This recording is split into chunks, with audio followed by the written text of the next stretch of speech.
Je pense que le fast fashion arrive au bout de quelque chose. Les créateurs de mode canadiens doivent rivaliser avec le fast fashion. C'est un défi en soi, mais pas insurmontable.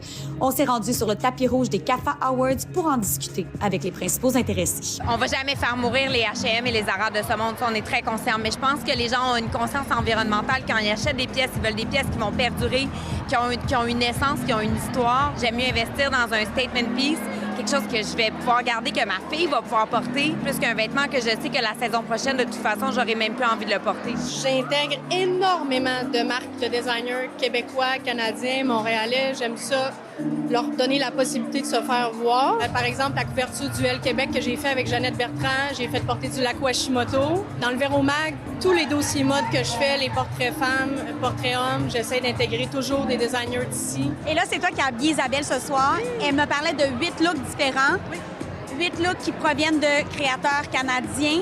De la tête aux pieds, est habillée chaussures, accessoires, vêtements, tout est créateur canadien, québécois. Je vais te dire, moi, depuis mes années à Flash, disons, là, à l'époque de TQS, j'ai toujours trouvé ça important de mettre en lumière les designers de chez nous. Fait que c'est dans la continuité de ce que je fais. Je suis contente que les gens aussi commencent à apprécier davantage.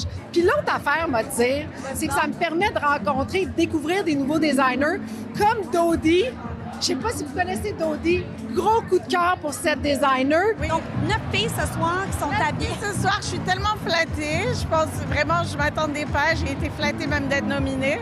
Ça fait seulement 3 ans que la marque existe. Il y a une autre fille qui est habillée aussi en Dodie, qui est juste là. Quand on achète du fait chez nous, peu importe que ce soit une robe comme celle-là ou un vêtement de tous les jours, étant donné qu'il y a une éthique puis une fabrication qui est beaucoup plus de qualité, bien, ça va nécessairement plus durer.